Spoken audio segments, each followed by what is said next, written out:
Hey everybody, we are live, and today the book club is going to be discussing Take My Hand by Dolans Perkins Valdez. If you're here, say hi so I can make sure my chat is working. I'm always anxious about that. Also, I'm just warning you in advance, my internet has been going in and out.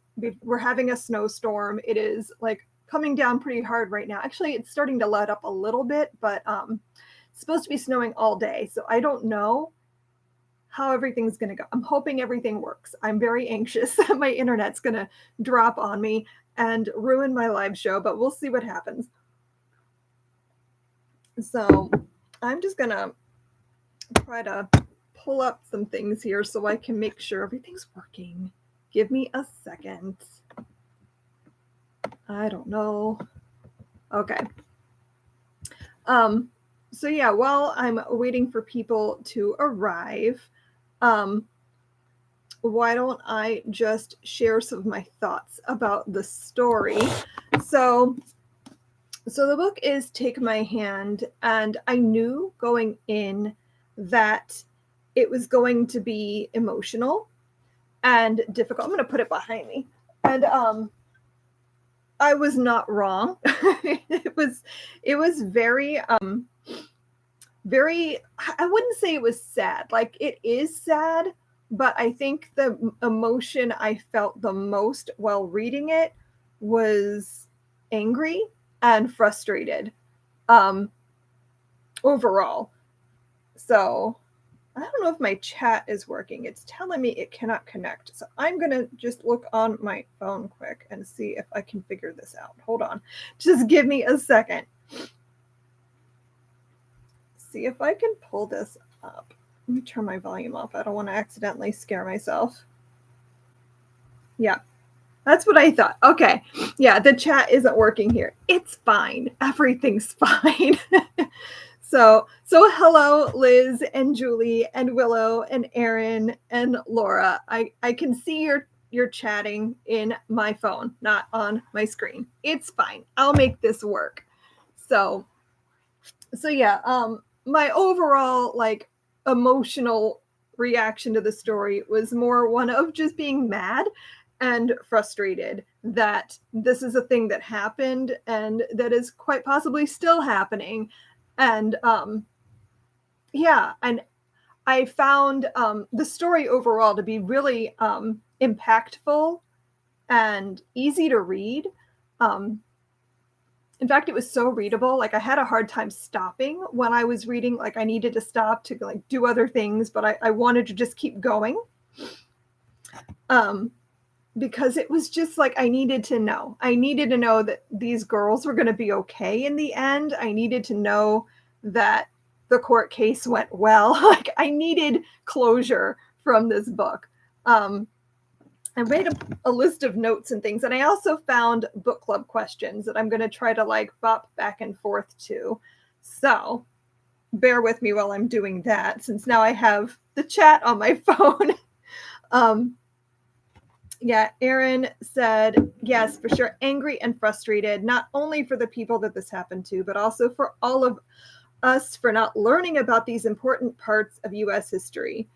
And Laura said, my sister got the depot shot in the 90s and she's 38 and has not been able to get pregnant. Wow.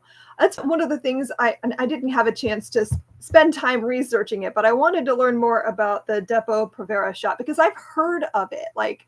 The name is familiar, but I honestly don't know anything about it. But I was very curious, is that still something that people can have access to today, or did it get taken off the market?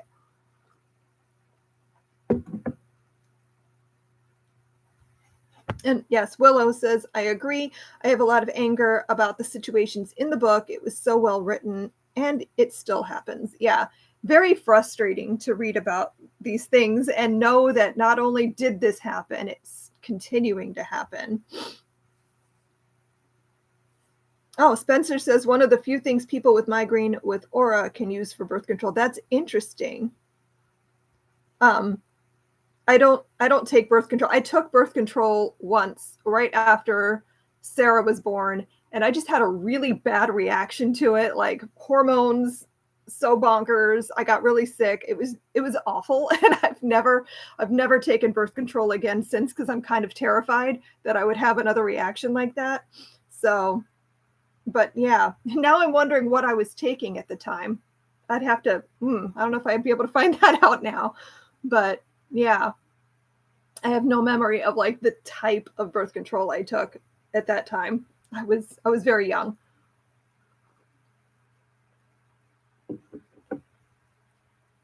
Um, yeah, Laura says I can't take birth control due to my migraine problem, and they try to get me to take Dippo. So, okay. Let's see. What do we want to talk about? I did find book club questions. So let me pull those up, because that'll give us like a starting place.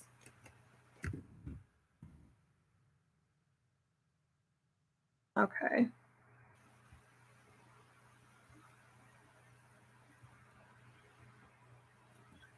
Let me pull these up, since I don't want to lose the chat. I'll just pull them up here. So the first question we have here says Perkins Valdez used the real life 1973 case, Ralph versus Wine novel. Did you know about this moment in history or similar stories? And if not, I think these important historical moments are not more widely known. I can honestly say that this particular case is not one I had heard of, which shouldn't surprise me because our education system isn't great at teaching about these kinds of things. Yeah, Spencer, me too. I'd heard of the Tuskegee trials and all of that. I've read about that before, but not this. And I'm kind of sad that we don't learn about these things, because I think they're important and that we should know about them.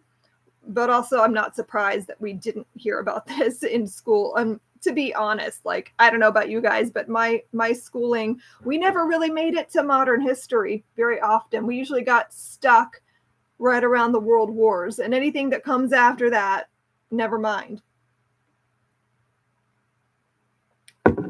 So yeah, I don't know why though we don't teach these kinds of things. It makes me very sad, and it is something that I'm working on adding and making sure I include in the Build Your Library high school levels and stuff, because like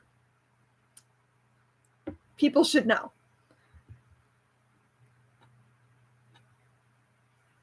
Laura, I agree too that it's probably covered in college level courses, and if you focus in on like American history there, yeah. Okay. Says, take my hand is told through the eyes of present day Sybil, revealing to her grown daughter what happened in 1973. Why do you think the author chose to tell the story this way? And why is it important for us to pass on our family histories? I actually really liked that it was presented this way. I thought it added something to the story. I don't know how to word what my thought is here, but like I like when stories are like told as a reflection of something that happened, and you're looking back on your life and your experiences. I don't know. I enjoyed that aspect of it. I do wish we could have learned a little bit more about her relationship with her daughter, and maybe gotten her daughter's perspective on all of this, but that's just not something that was included in the story for whatever reason. But I think that would have been interesting to have her perspective about learning about this. I'm just like going back and forth. I'm sorry. I'm very distracted. So let's see. I'm catching up on all your comments.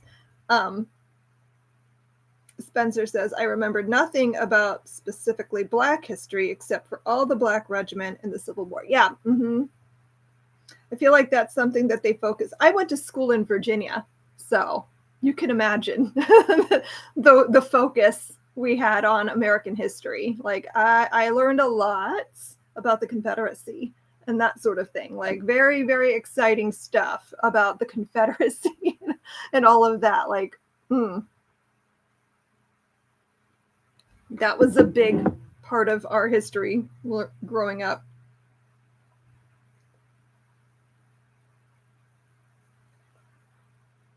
Though I agree, Spencer, it does. You said it helps to stay motivated, needing to know. Yeah. Yeah. Let's see. Just trying to read through everyone's comments. Erica says, I think it allowed the author to show the personal growth of the character by doing it that way. I agree with that. Julie says, I think it was important that we know that she ended up having a child. I wish we got to learn more about her daughter, though. Agree. I do wish we could have gotten maybe like a conversation, like her talking to her, instead of it being more like, I don't know, it wasn't really a letter, although for some reason my mind wants it to have been like her writing her a letter about it. It was more like her not even talking to her, but like thinking about her daughter.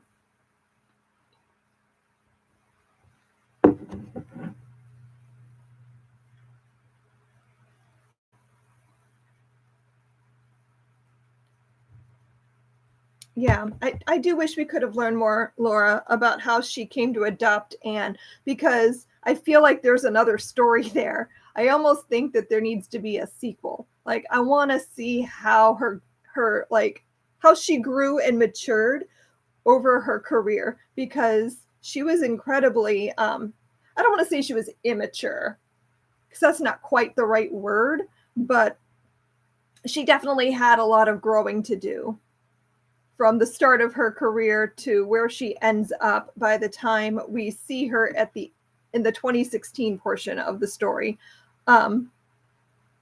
Yeah, I wish we could have gotten more with the daughter, though, because I do want to know, like, when specifically in her like life that she decided it was time to adopt a daughter, and how that came about.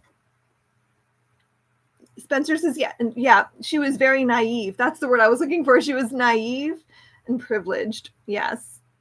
And like, I don't know that I would have done anything different, honestly. And I don't think of myself as being so naive, but then again, I don't know what I would do in that situation. Like, I'm not sure I wouldn't have done the same thing. Okay, let's look at the next question. History repeats what we don't remember. With infamous cases like the Tuskegee syphilis experiment and the use of Henrietta Lacks cells without her knowledge, what do you think is the importance of medical ethics in today's society? I really like to believe that we have learned from this, but I don't think that we have. Maybe that maybe I am naive. I don't know. But what is the importance of medical ethics? Yeah, I at the very least, I feel like we should be able to give our consent for these sorts of things. Like, people should be better informed. Like, that was something that I was just so frustrated by in the story. Spike, what's the matter? That I was so frustrated by in the story was that they were just not even given the right information to be able to make a conscious choice. They were just told what to do and given false information, and that really makes me mad. Like, that they didn't even give them all of the information about what was happening. They didn't know what was in the shot that they were given. They didn't even know they were going to be taken to be sterilized. Like, they had no idea what would happen to them. And the same thing with the Tuskegee trials. Like, they didn't know what was going to be done to them. They weren't given that information. They weren't told up front. And it's mind-boggling that people would do something like that to another person. Yeah, Aaron says, you can't learn from something if you've never had the chance to learn about it. Yeah, exactly. That's true. So frustrating. Let's see. Oh, this is a good question. Okay. So many people in this novel have good intentions. Even Mrs. Seeger believes she is doing what is right. What are the dangers of good intentions? And what responsibility do we have from the fallout of our good deeds? Um, yeah, I feel like good intentions,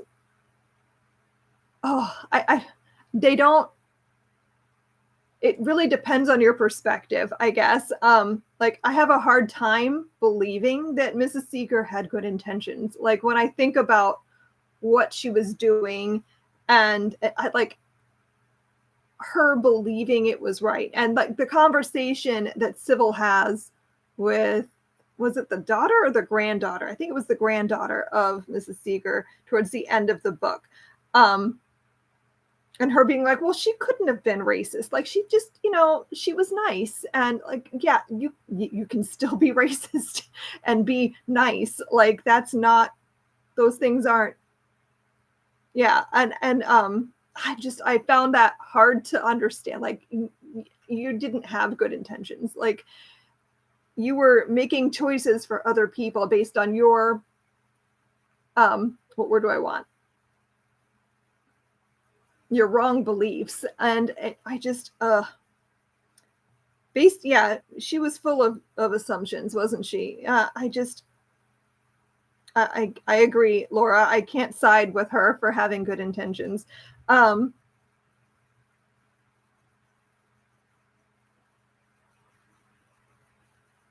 Jasmine says, I grew up very Catholic and my mom is very pro-life.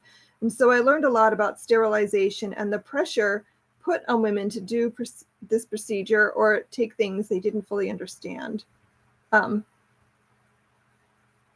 Such a frustrating thing that, like, I don't know. Ooh, Erica, I like that. Erica says, I think the book did a good job of showing the trouble with being a savior. It puts you in the place of knowing better. Yeah. I agree that I often found Sybil to be a little bit frustrating of a character because I wanted her to see that she was overdoing. Like she was taking on too much for this family, and almost not in the same way as like Mrs. Seeger choosing to sterilize the girls, but in the way of making choices for them. Like, I'm going to do this for you and this for you and this for you, and you have to just do the things that I'm telling you because I know what's best. And yeah, I think sometimes we can get carried away with our good intentions, and she definitely did, which again, I can understand where she was coming from more than I can understand where Mrs. Seeger was coming from, but it's still part and parcel of the same thing where it was just too much. And that there was that really uncomfortable conversation at the dinner table where the grandmother's like, yeah, you can stop now. We're good. We can handle it from here. And her just like not understanding that and not realizing maybe what she had done was too much.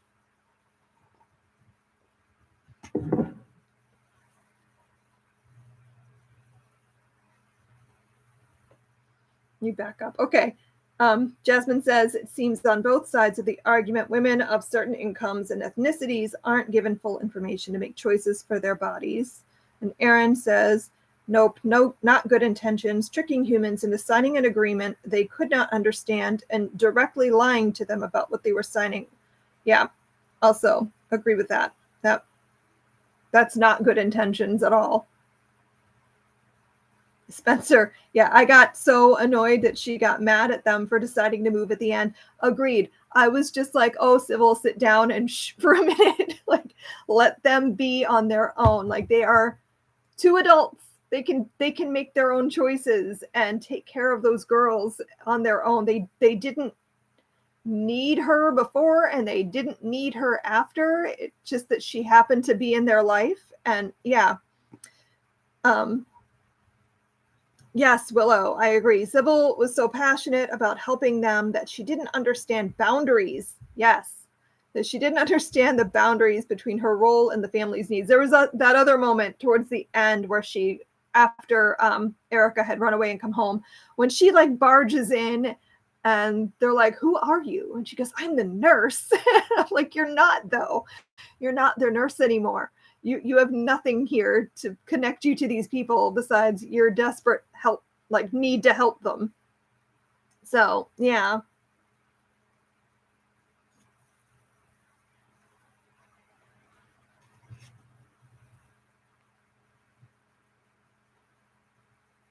Laura says, I understood them not wanting to live in the apartments anymore, but it annoyed me in the sense of why they didn't go stay with that family in the first place if it was an option. I'm going to bet, and this is just my thought here, that the reason they didn't go to see their family in the first place was the fact that probably pride. The father, Mace, wanting to just be able to provide for his family on his own. Like, he's a man and he should be able to handle this, and just not wanting to admit that he was struggling.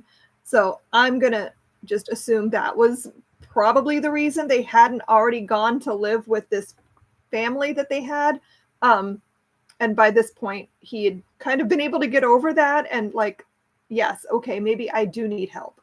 And maybe I should take up the offer from my family.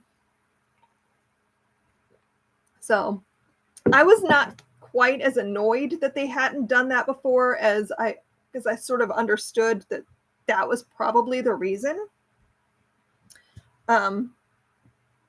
Yeah, Erica, I was just going to say, and wasn't that the mother's family? Because again, I can understand not wanting to like have to see them, knowing that like his wife was dead. So yeah, I can kind of get why they didn't go there in the first place. But yeah. Let's see, where are we here?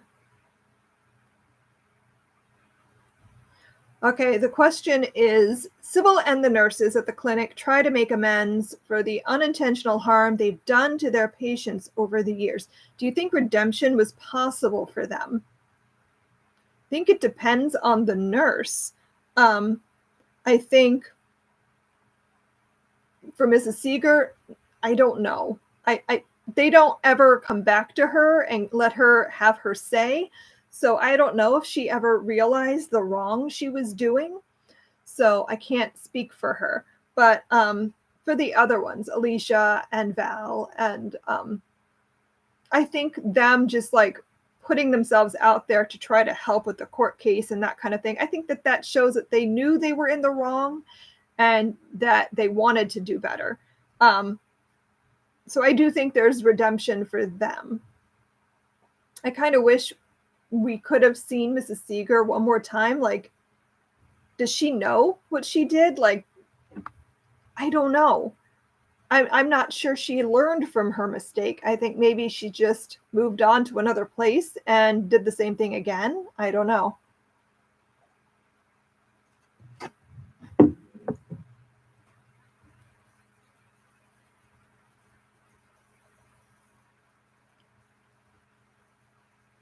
Okay, Aaron says, I don't know about redemption so much as trying to do better. And Spencer says, I agree. It was a know better, do better situation. Yeah. I think once you realize the wrong you've done, you need to not do it again at the very least. But yeah. Okay, let's see. Let's see.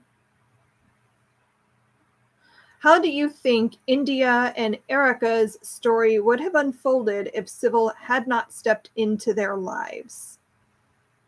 That's an interesting question. I mean, obviously, they would probably still be on that farm. I'm not sure if at some point they would have been forced to moving in with the family, because they made it sound like he was not able to work for that farmer anymore. So they were probably going to be kicked out of their home at some point anyway.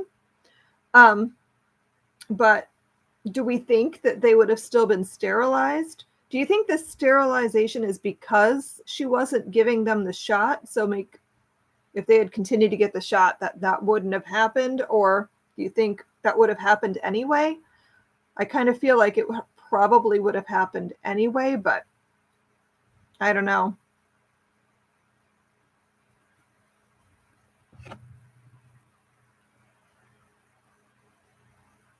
Spencer says they probably would have stayed on depot the whole time instead of being sterilized, at least until they were older. Yeah. Probably would have. Backing up a bit.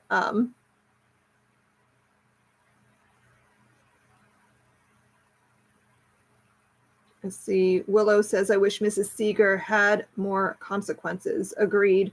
Though I understand not wanting to include more of that in the story since she wasn't the focus of the story, but I do agree. I mean, realistically, that kind of situation, she wouldn't have had a lot of consequences because technically what she was doing in her mind was the right thing to do. So I don't know that there would have been more consequences for her besides don't do it again. But yeah, I do wish that we could have seen something of that.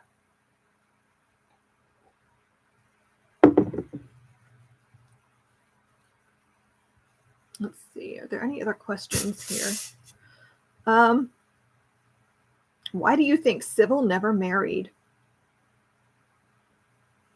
I found her story to be interesting, like as a side story to the forced sterilizations and like her positive abortion story. Like her knowing that this wasn't right for her and being able to make that choice for herself. And I just found that alongside the story about the sterilization to be an interesting like juxtaposition. Why do I think she didn't get married? I'm going to say she just never wanted to. Like, I didn't think too hard about that. I don't know if there was like some like part of the story where I would have understood that, but I just kind of got the feeling that she didn't feel like that was necessary for her life. Not everybody does. I don't know. Her relationships that we see in the story are interesting, but nothing to like make me think that like that would lead to her not getting married.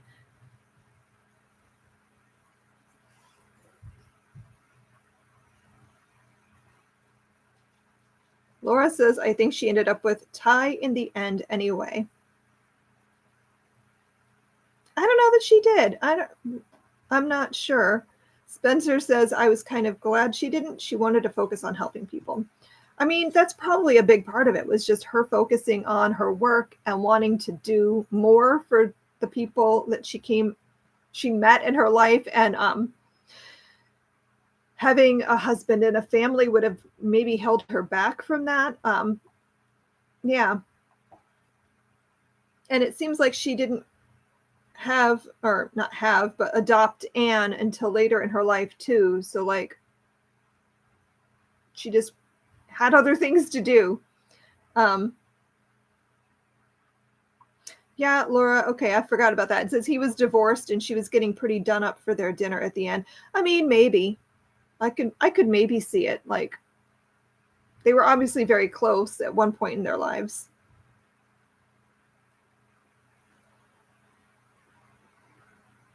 Julie says it felt like she was sort of punishing herself and felt she didn't deserve those relationships. I agree that it was implied that she ended up with Ty at the end.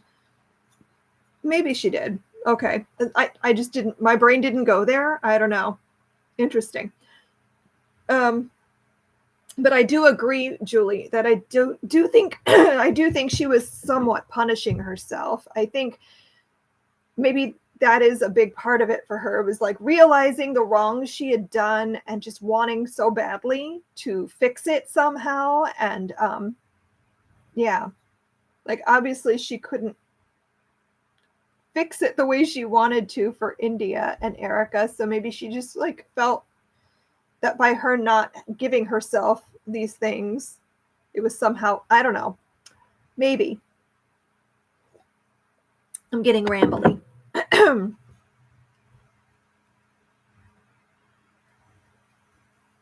Arrrgh says, I thought she didn't because making the decision to abort the baby was a bigger decision to not want a family.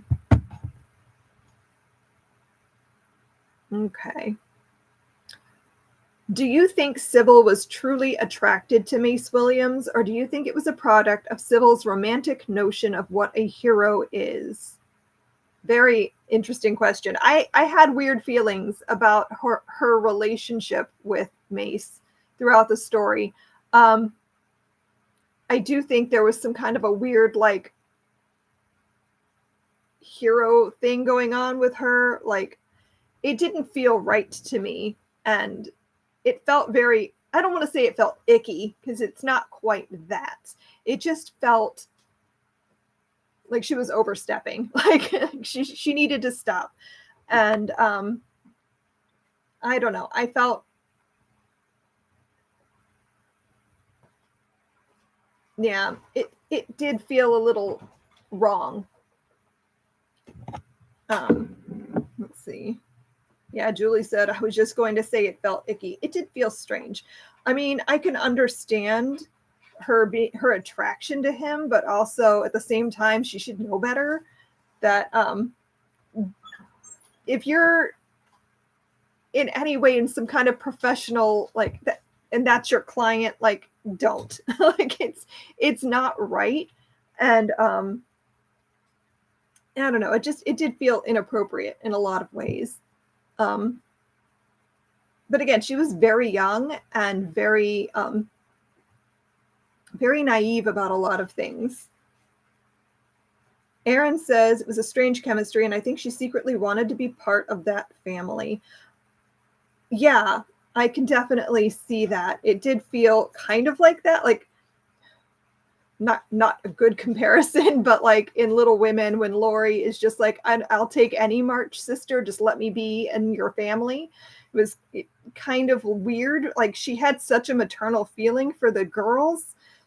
Like, she already felt like she was their mother in some ways. So I guess in her mind, maybe it made sense to be also attracted to their father, but it just felt wrong in every way. And I didn't like that, but also I can understand why the author included it.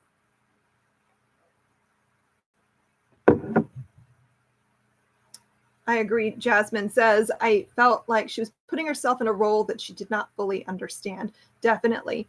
Like, she didn't really have any idea what she was really doing.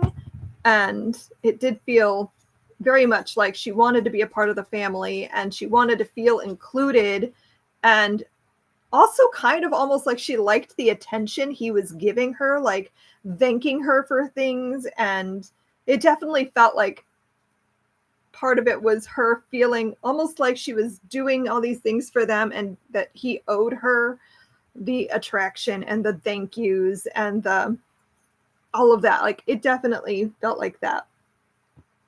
Willow says, absolutely inappropriate. It showed how wrapped up she was with their family. Yes. Which leads into the next question. The ideas of being a savior and being an advocate are important themes in the book. Who in your mind was a savior and who was an advocate? And what are examples of ways these roles are different? Ooh, that's a good question.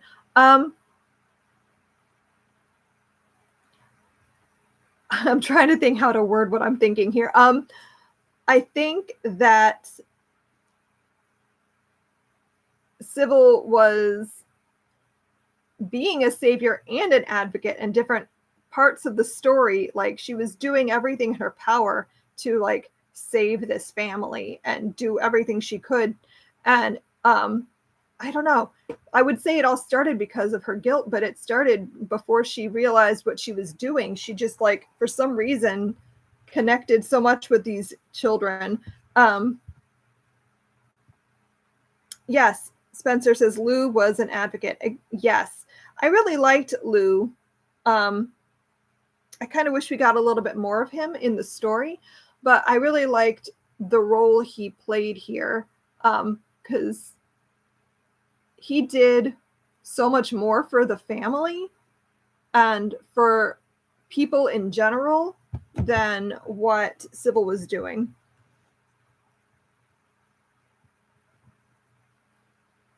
The only way, Spencer, I see her being an advocate is because she pushed for the court case and stuff, like working for that. That was the only time I think she was really being an advocate, because that was the only time she was doing something outside of like trying to save the family. But she definitely did overstep her bounds way more often than not.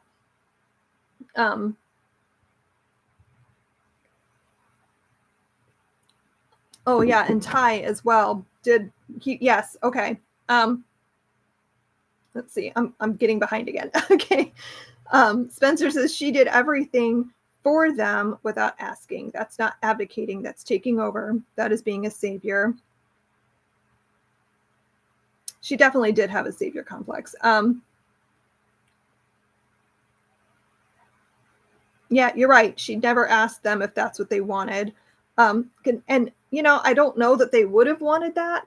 I mean, I can see Mace maybe wanting to make sure that doesn't happen to anyone else, but yeah. But I'm not sure he would have gone out of his way to make that happen if she hadn't pushed for it. Yeah, she was just like, here's this horrible thing that happened. Now we must fix it. Yeah, agreed. So, yeah. Looking over my notes quick just to see if there's anything we missed.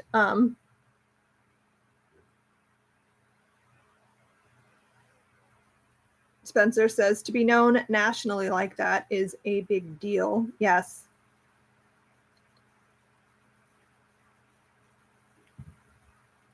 Oh.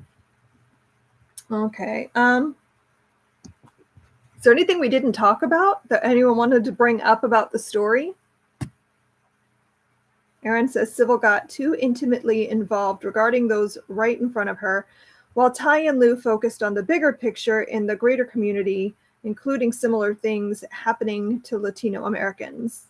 Yes, definitely. Okay. I agree with that. Okay. I think we've covered everything really well. I feel like this was a very good discussion. I'm glad I chose this book. It had been sitting on my shelf for months and I had been like really wanting to pick it up and I just never had a reason to. Like I always had too many other things going on. So that's often why I pick books for book club, is because like I really need to read that. Let's make me do it. I'll force myself to read it and I'll make all of you read it with me. So I'm so glad I chose it, and I'm glad we had such a productive discussion.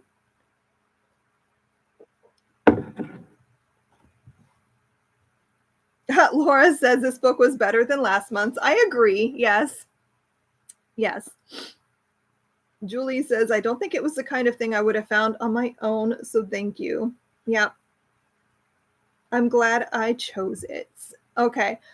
So the book we're reading this month in March is The German Wife. This is by Kelly Rimmer, and I hope we have a good discussion with this as well. This is another one that I think is going to lead to a lot of interesting discussion because it's about Operation Paperclip, which is something I only like recently learned about. Like I had vaguely heard of that phrase before because I think it was mentioned a little bit in Bomb by Steve Sheinkin, I want to say, or maybe not. Maybe I read it somewhere else. But I really read more about it when I was reading, oh, now I can't remember what it's called, In the Shadow of the Moon or something like that for level 8. And once I heard about Operation Paperclip, I like wanted to seek out more things. And so when I saw that's what this was about, I was really excited. So I feel like we're going to have a really good discussion for that. So I'm going to get this put up in the Discord chat later today so that if anyone started reading it, they can start chatting. So does anyone want to talk about how they're doing for March Through History? Is anyone doing March Through History with me this month? And have you met any of the challenges yet? I'm pretty pleased with myself because I technically got one of the prompts done, because since I finished Take My Hand this month, because I wanted to read it right before the show, I counted it as Women in Science. So I have done one prompt, and I'm also, everything's right next to me. I'm also reading Daisy Jones and the Six right now, and I'm probably going to finish that today. So that'll be Women in Art. So I'll have done 2 prompts by the end of this weekend.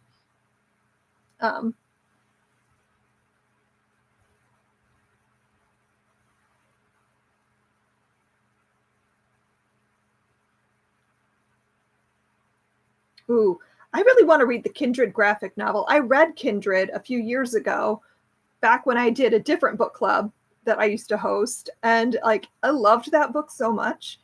And I've been wanting to get the graphic novel, but I just haven't gotten around to it. I'm going to see if they have it at the library. We're going to try to go to the library this weekend, I think. Maybe they have it. So I'm just curious how it was adapted. Spencer, did you watch the TV show? I think it's on Hulu, the Kindred adaptation. I watched it last month, I think, and it was really good. I'm super curious to see where they go with it.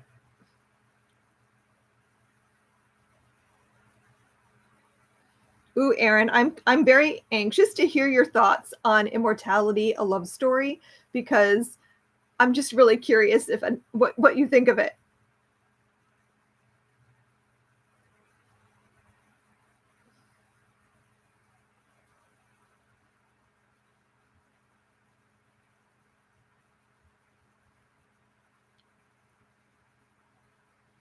Maybe I'll do a thing with that, Erin, where I read Kindred again, because it's been a few years. Maybe I'll reread Kindred and then read the Kindred graphic novel. I don't know. I also have Parable of the Sower, and I've been wanting to get the Parable of the Sower graphic novel, but I won't let myself until I've read the actual book first. Like how many, right now, currently, I have Parable of the Sower as an ebook. I have it as a physical copy. I have it as an audiobook. Like, do I really need the graphic novel too? I don't know. Maybe I should just read it first. But like, I'm definitely reading Parable of the Sower this year. That is my choice for, because I've heard that it's cli-fi, right? It's climate change fiction? Like it is, right? Because that's what I was going to count it for in the Build Your Library Reading Challenge. Oh, good. Okay. So yeah, that was my plan. That's the book I have like lined up for that. And like I said, I have no excuses. I have the ebook, the audiobook, the physical book. I'm going to read it. It's going to happen. Yeah, Erin says reading the graphic novel first is like watching the movie first. Yes. So yeah, I definitely have to read the novel first, and then we'll see if I actually need. I probably will. I'll probably end up buying the. Who am I kidding? I'm definitely going to have the graphic novel at some point.